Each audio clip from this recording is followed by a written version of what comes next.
নমস্কার, নির্মল আনন্দে সবাইকে সুস্বাগতম। গুরুদেব প্রভু শ্রীকৃষ্ণ রাধামায়ের আশীর্বাদকে সারথি করে শ্রীমদ্ ভগবত গীতার প্রণাম মন্ত্র দিয়ে শুরু করছি আজকের গীতা পাঠ। শ্রীকৃষ্ণ হৃদয়ং গীতা সংসার মালনাশিনীম জ্ঞানং ভুক্তিম মুক্তিদাত্রে গীতা দেবীম নমস্তুতে। ওং নমো ভগবতে বাসুদেবায়। ওং নমো ভগবতে বাসুদেবায়। ওং নমো ভগবতে বাসুদেবায়। রাধে রাধে রাধে রাধে রাধে রাধে রাধে রাধে রাধে রাধে। শ্রীমদ্ ভগবত গীতা দ্বিতীয় অধ্যায় শ্লোক নাম্বার 66। নাস্তি বুদ্ধির্যুক্তস্য ন চ যুক্তস্য ভাবনা ন চ ভাবায়তঃ শান্তিঃ অশান্তস্য কুতঃ সুখম।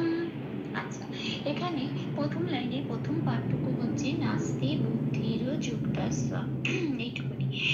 এইটুকুনি আমি বাংলায় বললাম। এবার দেখি এটাকে কিভাবে সংস্কৃততে ভেঙে বলবো। তার জন্য একদম সংস্কৃত উচ্চারণের কাছাকাছি পৌঁছানো যায় এমন ভাবেই বাংলা হরফে লিখে নেওয়া হয়েছে। শুধু কিছু কিছু জায়গায় লাল রং দেওয়া হয়েছে। যে যে জায়গাগুলো লাল দেওয়া হয়েছে সেই জায়গাগুলো চান্টিং এ চলনের সময় উচ্চারিত হবে না। ঠিক তার উপরের ব্র্যাকেটে যে অক্ষরগুলো দেওয়া আছে সেগুলোই উচ্চারিত হবে। তাহলে প্রথম লাইনের প্রথম পংক্তিটা দেখি সংস্কৃতের উচ্চারণ কিরম হবে। আচ্ছা, নাস্তিতে যন্ত্রে শয়তায় হস্যই আছে, এটা একটা যুক্ত অক্ষর। চান্টিং এর চলনের সময় যুক্ত অক্ষরগুলো একটু ভেঙে বলতে হয়। কিভাবে ভাঙবো? যন্ত্রেশ্বরটা আগে আছে, হসন্ত লাগাবো, বাইরে বার করে আনবো। যন্ত্রেশ্বর যেহেতু ভাঙছি বলে হসন্ত লাগাচ্ছি, আর যেহেতু হসন্ত লেগে গেল সেটা তখন আর পূর্ণ স্বরূপে উচ্চারিত হতে পারবে না। কিরম ভাবে উচ্চারিত হবে? অর্ধ স্বরূপ। তার মানে কি? তার মানে আগের অক্ষর যন্ত্রের নয়াকারের সাথে জুড়ে উচ্চারিত হবে নাস। তাহলে তিটা পড়ে রইল, তাহলে হলো নাস্তি। আচ্ছা, এবার আসি পরের শব্দে বুদ্ধির। আচ্ছা, এখানে বয়সতে যদিও সংস্কৃততে পাশে 2 নম্বরে তালিকাভুক্ত করে দেওয়া আছে বয়ের উচ্চারণ ও প্লাস অ, কিন্তু এখানে আমি বয়ের উচ্চারণে ও প্লাস অ দিইনি। কেন? একটু লক্ষ্য করলে দেখা যাবে যে বয় হস্যতে কিছু কিছু জায়গায় বয়ের পেটটা কাটা থাকে। এই যে যে জায়গায় বয়ের পেটটা কাটা থাকবে সেই জায়গায় বয়ের উচ্চারণ একদম বাংলা বয়ের মতো উচ্চারিত হবে। কাজে এখানে বয়ের পেটটা কাটা আছে বলে বয় হস্যটা বু বলেই আমি বলবো বাংলা উচ্চারণের মতো। পরের অক্ষর আছে দয় ধয়, এটা একটা যুক্ত অক্ষর। দ আগে আছে, হসন্ত লাগাবো, বাইরে বের করে আনবো, অর্ধ দ হয়ে গেল। আগের অক্ষর বয়সের সাথে জুড়ে উচ্চারিত হবে বুধ। ধিটা যেমন আছে পড়ে রইল, রটা পড়ে রইল, সেই জন্য রটা পূর্ণ র রূপে উচ্চারিত হবে, কোনো হসন্ত নেই। তাই বুদ্ধি রো, রো কথাটা বলতে হবে, বুদ্ধি বললে হবে না। হ্যাঁ, আর এখানে তারপরে আছে যুক্তাস্য। আচ্ছা, যুক্ততে জয় হস্যতে আমি লাল দিয়েছি কেন? পাশের ক্যালেন্ডারে 1 নম্বরে তালিকাভুক্ত করে দেওয়া আছে অন্তস্থ জয়ের উচ্চারণ হস্য প্লাস অন্তস্থ ইয়। এইবারে এখানে আছে কি অন্তস্থ জয় হস্য, কাজী এইটাকে বলতে হবে হস্যই প্লাস অন্তস্তয় হস্য ইউ। হ্যাঁ, এটা। তারপরের অক্ষর আছে কয়তয়। কয়তয় মানে একটা যুক্ত অক্ষর, কটা আগে আছে, হসন্ত লাগিয়ে বাইরে বার করে এনে অর্ধ ক করে তাকে এই অন্তস্থ জয় হস্যর সাথে জুড়ে উচ্চারিত হচ্ছে। আমি যুগ বলতে পারবো না, সেটা বাংলায় বলা হয়ে যাবে। কি বলবো? উপরের ব্র্যাকেটে যেটা আছে ইউক্ত। হ্যাঁ, ইউক্ত বলবো। আচ্ছা, তাহলে তটা পড়ে রইল, তটা পূর্ণরূপে উচ্চারিত হবে ত বলি। যন্ত্রেশ্বয় জফলায় লাল দিয়েছি, তার কারণ জফলার উচ্চারণ বোঝানোর জন্য। 1 নম্বরে তালিকাভুক্ত করে দেওয়া আছে অন্তস্থ জয়ের উচ্চারণ হস্যই প্লাস অন্তস্থ ইয়। এইবার এটা হচ্ছে জফলার উচ্চারণ, এটা যন্ত্রেশ্বয়ের সাথে পড়ে দিতে হবে। যন্ত্রেশ্বয়ের সাথে পড়ে দিলে কিরম উচ্চারণ হয়? যন্ত্রেশ্বয় হস্যই অন্তস্থ সিয়। যন্ত্রেশ্বয়ের উচ্চারণ সংস্কৃততে সারেগামা পায় আমরা যে সাটা বলি, ঠিক সেরকম সিয়। আচ্ছা, তাহলে আমি এখানে এই প্রথম পাঠের প্রথম শ্লোকের প্রথম লাইনের প্রথম পাঠটা কি পেলাম সংস্কৃতের উচ্চারণ? নাস্তি বুদ্ধির ইয়ুক্তাস্য, এটা। আসি পরের পাঠে। আচ্ছা, এখানে আছে ন চাযুতস্য ভাবন, এটা আমি বাংলায় বললাম। এবার দেখে দেখে সংস্কৃততে কিভাবে উচ্চারণ করব। নটা যেমন আছে তেমন পূর্ণরূপে উচ্চারিত হবে, কোনো হসন্ত নেই। আচ্ছা, চাটা যেমন আছে তেমন পরের শব্দে যুক্তাক্ষরতে অন্তস্থ জয়টা ঠিক একই রকম ভাবে অন্তস্থ জয়ের উচ্চারণ বোঝানোর জন্য হর্ষ প্লাস অন্তস্থ হর্ষ দিয়েছি উপরে ব্র্যাকেটে, যেহেতু জয় হর্ষ আছে ইউ বলে উচ্চারণ করব। কয় তয়টাও ঠিক আগের মতো, আগে যে যুক্তাক্ষরটা ছিল ঠিক সেরকম এখানেও তাই। কয় তয়টা ভেঙে বলছি, কটাকে বারে বার করে নি ইউ, কার তটা পড়ে রইল, যন্ত্রের সয় জফলাটাও ঠিক আগের লাইনে যেটা বললাম সেটা শিয়া বলে উচ্চারণ হবে। তাহলে আমি পেয়ে গেলাম চা ইউক সিয়া। এইটা আসি পরের শব্দে। পরের শব্দে আছে ভাবনা। ভাবনাতে ভা যেমন আছে তেমন বয়ের উচ্চারণ, এখানে কোনো পেটটা কাটা নেই, তাহলে বয়ের উচ্চারণ কিরম হবে সংস্কৃততে 2 নম্বরে তালিকাভুক্ত করে দেওয়া আছে ও প্লাস ওয়া, ঠোঁটটা খুলে বলতে হবে ওয়া। তাহলে আমার এখানে নাটা যেমন আছে তেমন পড়ে রইল। তাহলে আমি শব্দটা কি পেলাম? ভাবনা। আচ্ছা, এখানে তাহলে আমার প্রথম লাইনে সেকেন্ড পার্টটার সংস্কৃত উচ্চারণ কিরকম হলো? ন চা ইউক্তাসিয়া ভাবনা। আসি পরের লাইনে। পরের লাইনে নাচা ভাবায়াতা বলে একটা বিসর্গ আছে, তারপরে একটা বড় শব্দ আছে শান্তির ও শান্তাশ্রয়। এটা একটা অনেক বড় শব্দ, সেই জন্য খানিকটা পাঠ আমি এই পাঠে প্রথম পাঠে নেব, আর খানিকটা পাঠ যেটা পড়ে থাকবে সেটা আমি দ্বিতীয় পাঠে নেব। এখানে কতটা প্রথম পাঠে নেব? এই শান্তি অব্দি প্রথম পাঠে নেব। তাহলে আমার প্রথম লাইন, সেকেন্ড লাইনের প্রথম পাঠটা কি হলো? নাচা ভাবায়াতা শান্তি, এইটুকুনি আমি নিচ্ছি, ঠিক আছে। এইবারে দেখি সংস্কৃততে কিভাবে উচ্চারণ করব। নটা আগের মতোই যেমন আছে তেমন। আচ্ছা, চা ভাবায়তটা যেমন আছে তেমন, চাটা যেমন আছে তেমন, ভাটা যেমন আছে তেমন। বয়ের উচ্চারণ বোঝানোর জন্য উপরের ব্র্যাকেটে ও প্লাস অ দিয়েছি, ওয়া কিন্তু স্তটাও তাই যেমন আছে তেমন। তয় পরে একটা বিসর্গ আছে, এই বিসর্গটা দেখতে হবে কোথায় আছে। এটা শব্দের মাঝখানে আছে, তার কারণ তারপরে এটা শেষ শব্দ নয় বা শেষ অক্ষর নয়, তার কারণ তারপরে আবার আমার একটা শব্দ আছে শান্তি বলে। কাজেই যদি এই শব্দের মাঝখানে বিসর্গ থাকে তাহলে 5 নম্বরে তালিকাভুক্ত করে দেওয়া আছে সংস্কৃততে এই বিসর্গটা অর্ধ হয় হিসেবে প্রতিস্থাপিত হয়ে যায়। তার মানে এই বিসর্গটা অর্ধ হিসেবে প্রতিস্থাপিত হয়ে উচ্চারণ কি হবে? তহ। এই যে তহ বলছি, এখানে অর্ধ হটা উচ্চারিত হয়ে গেল, তয়ের সাথে জুড়ে উচ্চারিত হলো অর্ধ হটা। তাহলে আমি শব্দটা কি পেলাম? চা ভা ওয় তহ, এটা।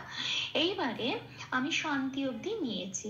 আচ্ছা, শান্তির পরে একটা র আছে, হ্যাঁ, রটা কিন্তু আমি রয়ের কথাটা পরের পাঠে বলছি। এখন আমি শান্তি অবধি যেহেতু নিয়েছি, এই শান্তিটাকে ভেঙে যেহেতু বার করছি, যখন এখানে এই যুক্ত অক্ষর থেকে শব্দটা বার করা হয় তখন কিন্তু তার অরিজিনাল যে শব্দ সেটা হিসেবে বেরোয়। এই শান্তির অরিজিনাল শব্দটা হচ্ছে শান্তি বলে একটা বিসর্গ আছে, সেটাই আমি লাল দিয়ে দেখানোর চেষ্টা করেছি। একেবারে ভেঙেও নিয়েছি, যেহেতু নয়তয় আছে, নটাকে হসন্ত লাগিয়ে বের করে এনে সহায়িকা তার সহায়িকার সাথে জুড়ে উচ্চারিত হচ্ছে শান আর তি। এইটা কিন্তু অরিজিনাল শব্দ শান্তি, এই বিসর্গ লাগানোটা। কারণ এটা আমার ভেঙে বেরিয়ে আসছে এবং এটা সেকেন্ড লাইনের প্রথম পংক্তির শেষ অক্ষর হচ্ছে। তাহলে এই বিসর্গটা যেহেতু শেষ অক্ষরে আছে, তাহলে এই বিসর্গটা কি দিয়ে প্রতিস্থাপিত হবে? 6 নম্বরে তালিকাভুক্ত করে দেওয়া আছে, পূর্ণ হ দিয়ে প্রতিস্থাপিত হবে। এবার আরেকটা নিয়ম আছে, হ দিয়ে প্রতিস্থাপিত হলো, কিন্তু এই আগের অক্ষর তয়ের সাথে যেটা থাকবে, মনে করো এখানে হর্ষই আছে, সেই হর্ষইটা এই হয়ের সাথে লেগে তার সাথে মিলিয়েই হবে হি। তাহলে আমার শব্দটা কি পেলাম? শান্তি হি, সেটাই আমি উপরের ব্র্যাকেটে লিখে দিয়েছি। হ্যাঁ, শান্তি হি। তাহলে আমার সেকেন্ড লাইনে প্রথম পাঠটুকুর সংস্কৃত উচ্চারণ কিরম হলো? ন চা ভাওয়া তহ শান্তি হি। এটা আসি পরের মানে শেষ পার্টে। শেষ পার্টটা এবার শুরু হবে কি, এখানে র আছে মাঝখানে একটা এবং শান্তস্য আছে। এই যে শান্তস্যটা বেরোবে সেটাও কিন্তু তার অরিজিনাল শব্দটা নিয়ে বেরোবে। অরিজিনাল শব্দ হচ্ছে অশান্তস্য। হ্যাঁ, এবার এই অটা আর এই শান্তিটা, এই শব্দ জুড়ে দুটো শব্দ জুড়েছে যখন এই সংস্কৃত শ্লোকটার মধ্যে, যখন এটা জুড়ে বসেছে তখন সন্ধি হয়ে এই রটা এসেছে। এখন যখন আমাকে দুটো পার্টে, প্রথম পার্ট আর সেকেন্ড পার্টে যখন লাইনটা ভেঙে যাচ্ছে, শব্দটা ভেঙে যাচ্ছে, তখন কিন্তু প্রত্যেকে তার অরিজিনাল শব্দটা নিয়ে বেরোচ্ছে, তখন এই রটা উচ্চ হয়ে যাচ্ছে। তখন আর এই রটা সন্ধি হয়ে যেহেতু জোড়া লাগাচ্ছে না, রটার আর প্রয়োজন পড়ছে না, রটা উচ্চ হয়ে গেল। আর শান্তি বলে আগে শব্দটা বেরিয়ে গেছে তার অরিজিনাল শব্দ, এখন অসন্তোষ এই শব্দটা বেরোচ্ছে। কাজেই এখানে আমি অসন্তোষ থেকেই শুরু করব এই সেকেন্ড পার্টটা। রটা উচ্চ হয়ে গেল। এবার অসন্তস্যটা দেখি কিভাবে সংস্কৃততে উচ্চারণ করা হয়। তাহলে আমার সেকেন্ড পার্টটা হবে অসন্তস্য কুত, এটা বিসর্গ আছে সুকম। হ্যাঁ, এইটুকুনি। আচ্ছা, এবার যে আমি অসন্তস্যটা বলছি, এখানে অসন্তস্যটা নয় তয় আছে, নটা যেহেতু আগে আছে হসন্ত লাগিয়ে বার করে এনে তারপর সরকারের সাথে জুড়ে উচ্চারিত হলো অসন, আর তটা পড়ে রইল পূর্ণরূপে উচ্চারিত হলো। এইবারে যন্তেশ্বয় জপালাটা, যন্তেশ্বয় জপালাটা যখন লাগলো তখন হর্ষই প্লাস অন্তস্তটা উপরে দিয়েছি জফলার উচ্চারণ বোঝানোর জন্য, 1 নম্বরে তালিকাভুক্ত করে দেওয়া আছে। এবার এই হর্ষই প্লাস অন্তস্তটা যন্ত্রস্বয়ের সাথে পড়ে দিলে যে উচ্চারণটা বেরিয়ে আসবে সিয়া, এখানেও ঠিক সেই উচ্চারণটা হবে সংস্কৃততে। তাহলে আমার শব্দটা কি পেলাম? সংস্কৃত উচ্চারণ অশান্তাসিয়া। আচ্ছা, তারপরে আছে কুত, একটা বিসর্গ আছে। যথারীতি বিসর্গটা কোথায় আছে দেখতে হবে। বিসর্গটা শব্দের মাঝখানে আছে, এটা শেষ শব্দ নয়। যদি শব্দের মাঝখানে থাকে বিসর্গের উচ্চারণ কিরম হবে? 5 নম্বরে তালিকাভুক্ত করে দেওয়া আছে অর্ধ হ হবে। অর্ধ হ মানে এটা বিসর্গটা অর্ধ হ হিসেবে প্রতিস্থাপিত হয়ে গেল এবং সেটা আগের অক্ষর তয়ের সাথে জুড়ে উচ্চারিত হবে ত। তাহলে আমি শব্দটা কি পেলাম? কুত, এটা। আচ্ছা, তারপরে শব্দে আসি সুখম। শুধু খেয়াল রাখতে হবে এখানে যে ময় হসন্তটা কিন্তু পংক্তিতেই লাগানো আছে। ময় হসন্ত আছে মানে অর্ধম হিসেবে উচ্চারিত হবে, তার মানে ক্ষয়ের সাথে জুড়ে উচ্চারিত হবে। সুখম বলতে পারবো না, এর উচ্চারণটা হবে সুখম, এটা। তাহলে আমি সেকেন্ড পার্টের সংস্কৃত উচ্চারণটা কি পেলাম? অশান্তাসিয়া কুতা সুখম। ভুল ত্রুটি ক্ষমা করে দেবেন। অনুশীলনের সুবিধার জন্য 3 বার করে চান্ট করে দেওয়ার চেষ্টা করলাম। নাস্তি বুদ্ধির্যুক্তস্য না চ যুক্তস্য ভাবনা, না চ ভাবায়তঃ শান্তিঃ অশান্তস্য কুতঃ সুখম। নাস্তি বুদ্ধির্যুক্তস্য না চ যুক্তস্য ভাবনা, না চ ভাবায়তঃ শান্তিঃ অশান্তস্য কুতঃ সুখম। নাস্তি বুদ্ধির্যুক্তস্য না চ যুক্তস্য ভাবনা, না চ ভাবায়তঃ শান্তিঃ অশান্তস্য কুতঃ সুখম। রাধে রাধে রাধে রাধে রাধে রাধে রাধে রাধে রাধে রাধে। তপ্ত কাঞ্চন গৌরাঙ্গীম রাধে বৃন্দাবনেশ্বরী বৃষভানুসুতে দেবী তাম প্রণমামি হরে প্রেম। প্রভু ও শ্রী রাধামায়ের কৃপা দৃষ্টি আমাদের সবার উপর বর্ষিত হোক। ধন্যবাদ। আপনাদের উৎসাহই আমার অনুপ্রেরণা। আমার সকল ভুল ত্রুটির ক্ষমা প্রার্থনা প্রভুর চরণে অর্পণ করলাম। ওম কৃষ্ণায় বাসুদেবায় হরয়ে পরমাত্মনে প্রণত ক্লেশনাশায় গোবিন্দায় নমো নমঃ। ওম শ্রীকৃষ্ণার্পণমস্তু। জয় শ্রীকৃষ্ণ।